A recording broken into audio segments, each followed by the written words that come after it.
Thank you as well to Senate Chaplain Barry Black for his moving words. And I don't know, Chaplain, whether or not that's an appointed position. Is that an appointed position? I don't even know if you're a Democrat or if you're a Republican, but I'm appointing you for another year. The hell with it. And I think it's not even my appointment. It's the Senate's appointment, but we'll talk to them. Your son is here. Your job is very, very secure, okay? Thank you, Barry. Appreciate it very much. I also want to thank my great friends, though. Roma, where's Roma? Beautiful Roma Downey, the voice of an angel. She's got the voice. Every time I hear that voice is so beautiful, that everything is so beautiful about Roma, including her husband, because he's a special, special friend, Mark Burnett, for the wonderful introduction. So true, so true. And they hired a big, big movie star, Arnold Schwarzenegger, to take my place. And we know how that turned out. The ratings went right down the tubes. It's been a total disaster. And Mark will never, ever bet against Trump again. And I want to just pray for Arnold, if we can, for those ratings, okay? Hey, Donald, I have a great idea. Why don't we switch jobs? You take over TV, because you're such an expert in ratings, and I take over your job. And then people can finally sleep comfortably again. To the Turkish capital Ankara now, where German Chancellor Angela Merkel has met with President Recep Tayyip Erdogan. Talks covered a number of issues, including Turkey's migration deal with Europe and cooperation in fighting Islamic State in Syria. Intelligence sharing and human rights were also on the agenda. And this is Merkel's first visit to Ankara since last July's attempted military coup. Everything is so beautiful about Roma, including her husband, because he's a special, special friend, Mark Burnett, for the wonderful introduction. So true, so true. I said to the agent, I'm sorry. The only thing wrong, I actually got on the phone, fired him myself, because he said, you don't want to do it, it'll never work, it'll never, ever work, you don't want to do it. I said, listen. But I really fired him after it became the #1 show. It became so successful. And he wanted a commission, and he didn't want to do the show. That's when I really said. But we had tremendous success on The Apprentice. And when I ran for president, I had to leave the show. That's when I knew for sure I was doing it. And they hired a big, big movie star, Arnold Schwarzenegger, to take my place. And we know how that turned out. The ratings went right down the tubes. It's been a total disaster. And Mark will never, ever bet against Trump again. And I want to just pray for Arnold, if we can, for those ratings, okay? But we've had an amazing life together the last 14, 15 years, and an outstanding man, and thank you very much for introducing me. It was the great Thomas Jefferson who said, the God who gave us life gave us liberty. Jefferson asked, can the liberties of a nation be secure when we have removed a conviction that these liberties are the gift of God? Among those freedoms is the right to worship according to our own beliefs. That is why I will get rid of and totally destroy the Johnson Amendment and allow our representatives of faith to speak freely and without fear of retribution. I will do that, remember.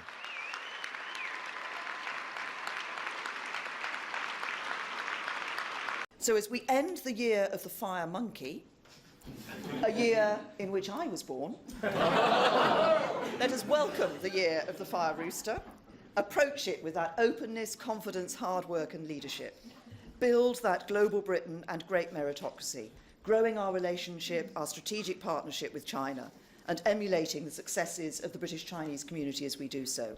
And let me wish you and your families a very happy and healthy new year. Xin Nian Kuai Lo.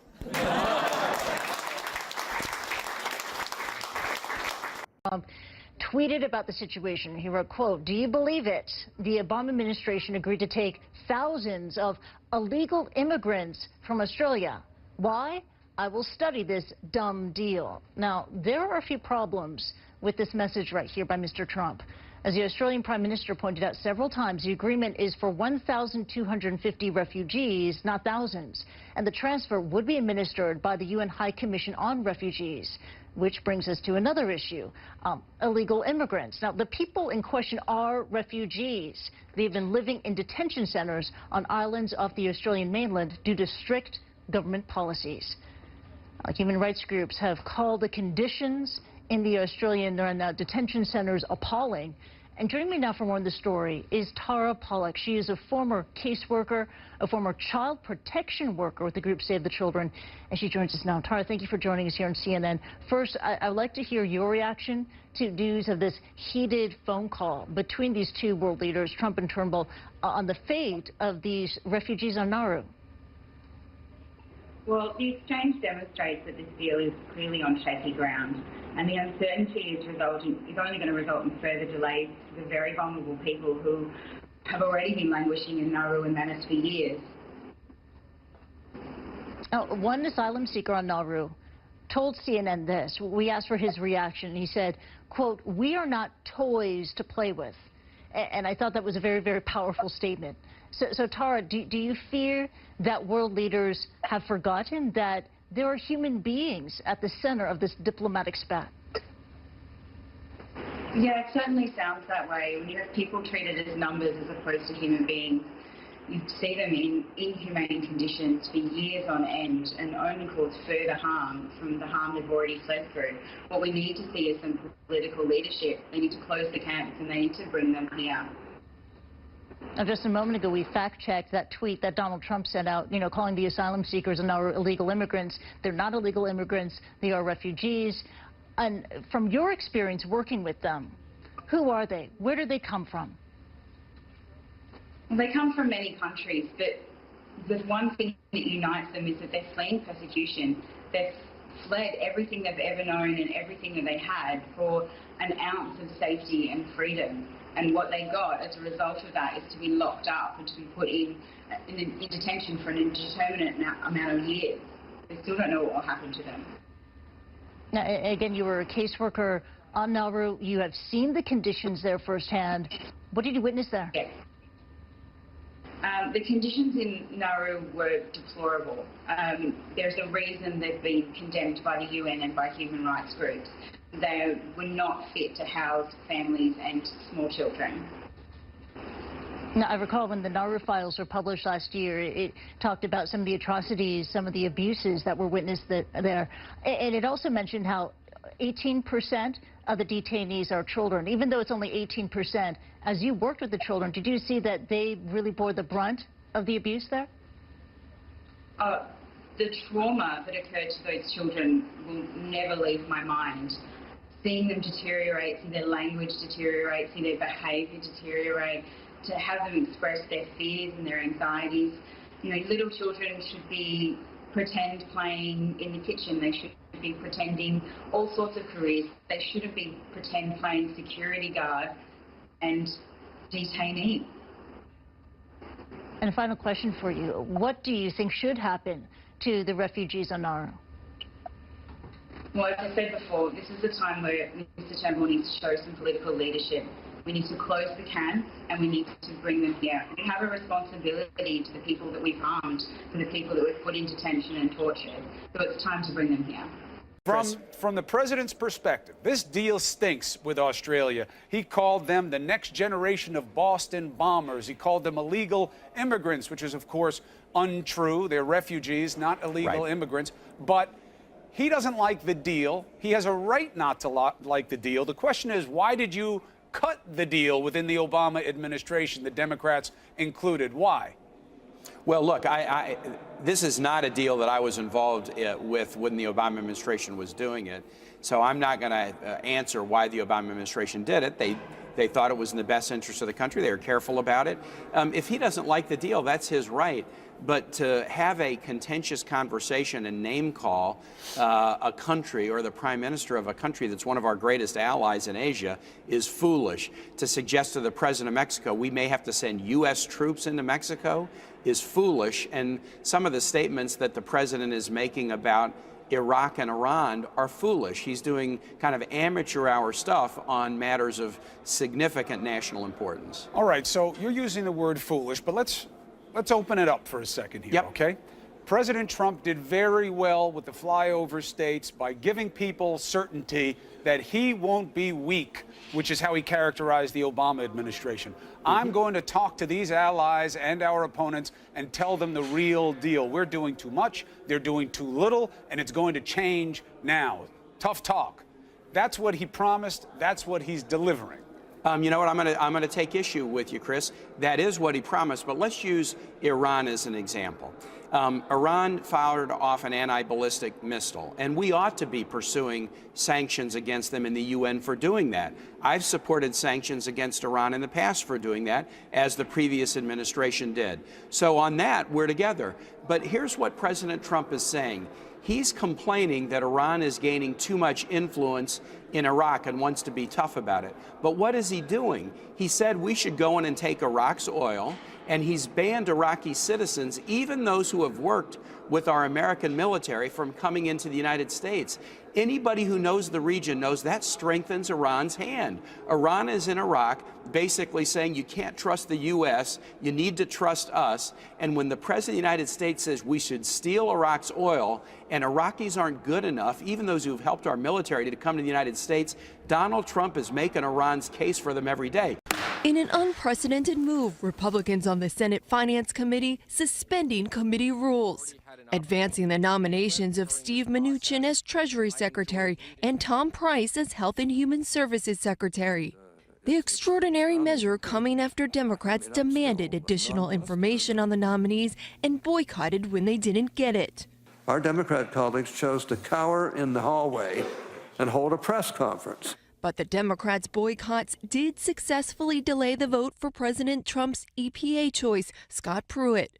I cannot participate in any way possible with moving someone along who has not allowed a thorough vetting. They are doing their constituents in our country a disservice by resorting to these childish tactics.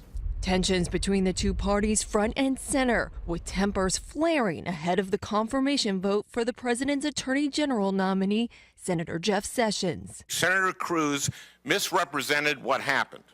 So I'd like to take this opportunity to set the record straight.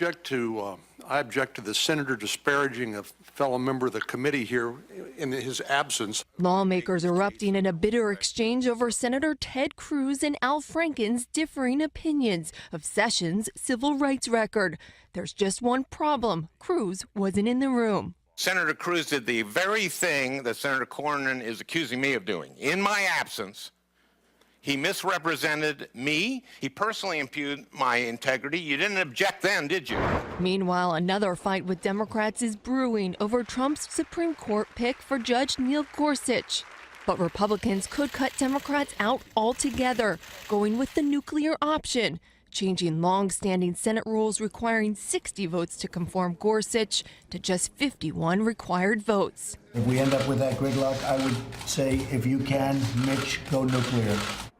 New tension between President Trump and a major U.S. ally. Sources say the president grew angry during a phone call with Australia's Prime Minister last Saturday. President Trump calling the Australian refugee agreement a very bad deal. That resettlement deal reached by the Obama administration will transfer refugees currently living in detention centers on islands off Australia to the U.S. I'm not going to comment on the conversation. Prime Minister Turnbull repeating to President Trump that according to the deal, nearly 1,300 refugees have to pass U.S. screening requirements. But sources say Mr. Trump kept insisting it was a very bad deal, remarking one of these refugees will be the next Boston bomber. I always stand up for Australia in every forum. The Prime Minister saying the conversation ended courteously, but a source says President Trump abruptly ended the call. Notably, the readout of the call provided by the White House on Saturday showed no sign of a contentious meeting, instead saying both leaders emphasized the enduring strength and closeness of the U.S.-Australia relationship. As news of the contentious call broke on Wednesday, Mr. Trump tweeted, "I will study this dumb deal," in the same tweet calling the refugees illegal immigrants. but White House Secretary Sean Spicer confirming the deal will ultimately go through. The president, in accordance with that deal, to honor what had been agreed upon by the United States government, and ensuring that that vetting will take place in the same manner that we're doing it now, will go forward. And more on yet another diplomatic dust-up with a U.S. ally, after the Mexican president canceled their in-person meeting. CNN is learning President Trump offered to help Mexican President Enrique Peña Nieto with drug cartels in Mexico during their Friday phone call. According to an excerpt of the transcript provided to CNN, Mr. Trump said, "You have some pretty tough hombres in Mexico that you may need help with. We are willing to help with that big league, but they have to be knocked out, and you have not done a good job knocking them out." Meantime, National Security Advisor Michael Flynn offering a stark warning to Iran after their recent ballistic missile test launch. Iran is now feeling emboldened. As of today, we are officially putting Iran on notice. On notice has some lawmakers worried the administration will dismantle the Iran nuclear deal. I hope that it doesn't include trying to undo the nuclear deal. I think that would be a grave mistake, but we'll have to just wait and see what General Flynn meant. As others call for a collaboration on policies. I think the Trump administration needs to work with Congress. Philippine President Rodrigo Duterte has said he asked China for help to stop Islamic militants attacking vessels off the south of the country. While speaking to newly promoted army generals, Duterte said he would like the Chinese Navy to dispatch a fleet, such as it did in 2009 when it sent a convoy to the Gulf of Aden to protect Chinese ships from Somali pirates. The Philippine government says militant groups are trying to establish an Islamic State-backed caliphate in Southeast Asia that would include the Philippines' southern island of Mindanao.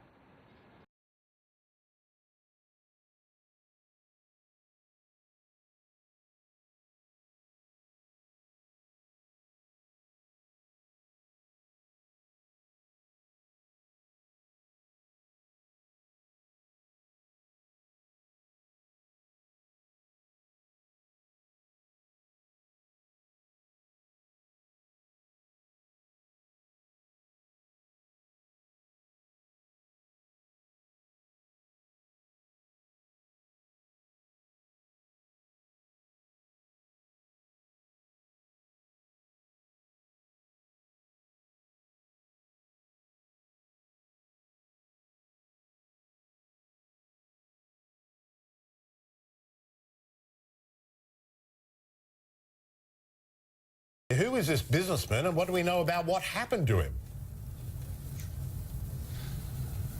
Well, certainly, Michael, it is a mystery that is unfolding here in Beijing and in Hong Kong, right out, as Amara describes, of the Four Seasons luxury hotel. Xiao Jinhua was in that hotel. He'd been living there for some time. According to a source, he was spirited out of that hotel along with his bodyguards and then taken to the mainland. Now, the assumption is somehow he's ended up here in the mainland because of questioning. We don't know what about. And this is one of China's richest men, a tycoon that has business interests and investment interests spread through many different areas of the financial circles and reported links to some of the richest and most powerful families in China. Now, of course, this is worrying because the Hong Kong police say they're investigating.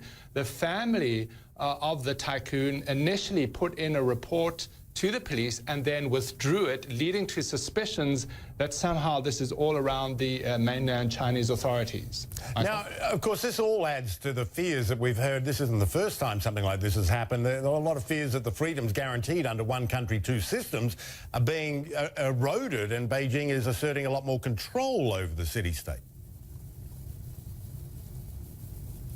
Well, that's very true, and certainly there'll be worries in Hong Kong that this might point to, and I have to say might at this stage, to further erosions of the one country, two systems. Of course, within Hong Kong, they have their own set of laws that are enforced by the Hong Kong police, and it's against the law for Chinese authorities or Chinese police to come in there and operate unilaterally. The Hong Kong police say they are investigating. It really does remind one of the case in 2015 and 2016 of several Hong Kong booksellers that ended up being taken into the mainland and then showing up on state TV with at times forced confessions. This is a slightly different case, though, because Shao is very connected to the ruling elite here.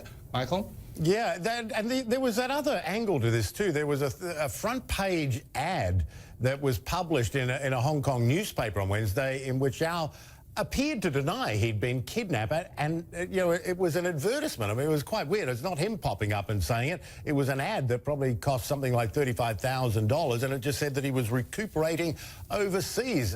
How's that being viewed?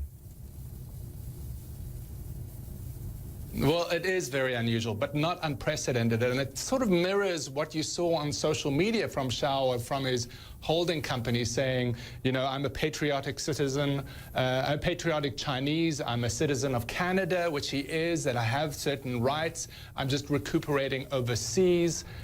You know, in the past, this has been used sort of to muddy the waters, to indicate everything's fine when in fact everything is not fine. And to take a page out attributed to Shao in that paper is certainly a pretty dramatic move.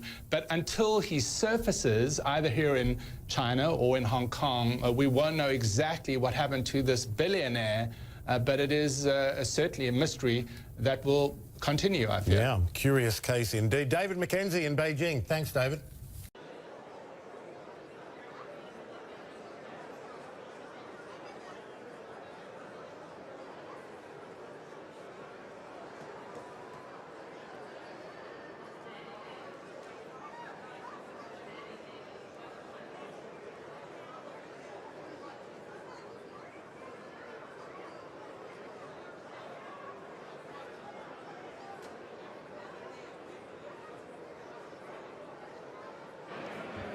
On this vote, the yeas are 228, the nays are 194. The joint resolution is passed. Without objection, the motion to reconsider is laid on the table.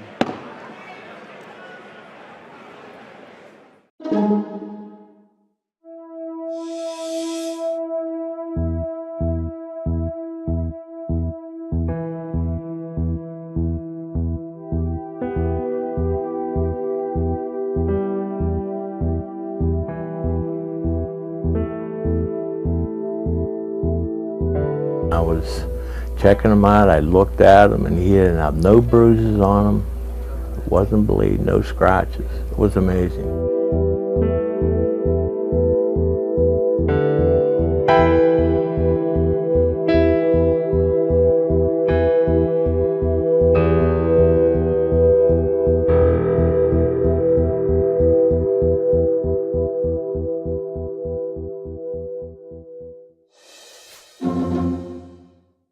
I'm not going to comment on these reports out of the United States about the conversation. Not the details, Prime Minister, but I think the Australian public would be interested in your relationship with our most important partner.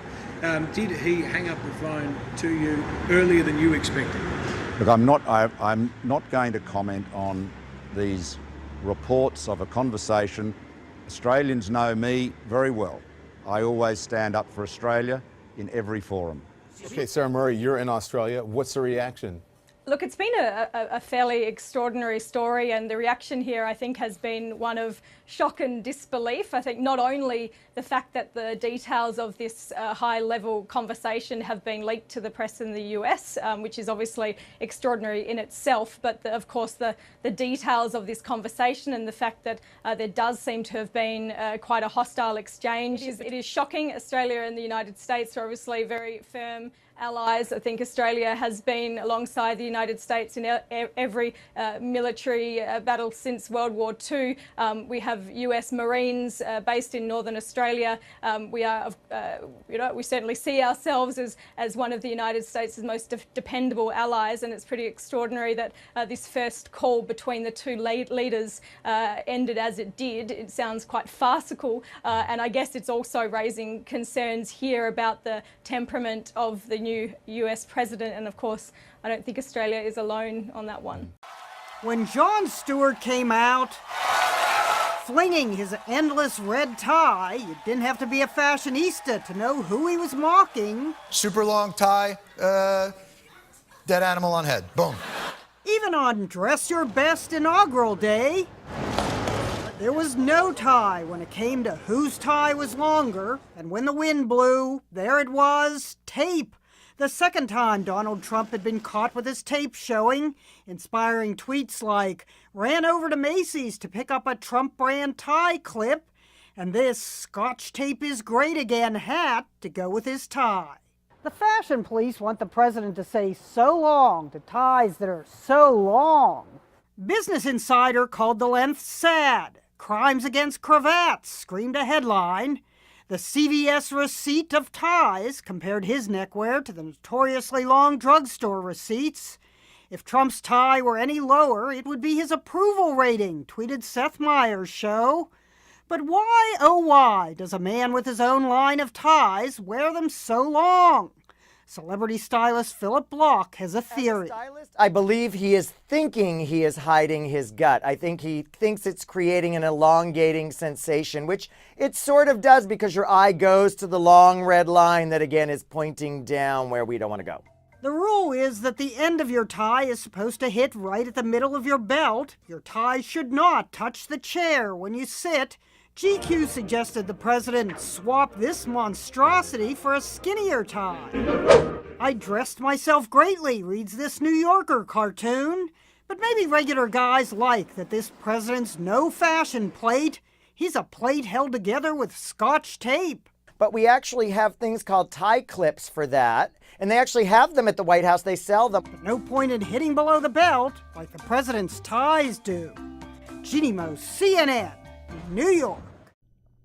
On Wednesday, the ambassador and staff members from the Embassy of China in Malaysia paid a visit to the Hospital Queen Elizabeth, where some injured Chinese tourists have been warded since being rescued. They are being treated for dehydration and severe sunburn. At a daily briefing, Malaysian authorities said Thursday's search operation involved 350 personnel and 22 boats and pieces of equipment. The rescue team consists of members of the Malaysian Navy, maritime authorities and police, as well as personnel from the neighbouring country of Brunei. 22 people have been rescued, but 3 of the tourists have been confirmed dead. Another 5 Chinese tourists and a crew member are still missing, making search and rescue efforts a top priority. The catamaran, carrying over 24 Chinese tourists and 3 crew, went down in turbulent waters while heading for the popular island of Mengalum on Saturday. This led to a life-or-death situation as passengers spent hours in the water awaiting rescue. The search and rescue operation expanded to 3,900 square nautical miles on Wednesday, up from Tuesday's 3,000 square nautical miles. On behalf of the Chinese government, we request Malaysian authorities continue to conduct a massive and thorough search for the victims until the last Chinese tourist is found. The Malaysian authorities have promised to abide by the request of the Chinese government and continue the search and rescue efforts. We hope the miracles can happen. Rory Cohn, CGTN.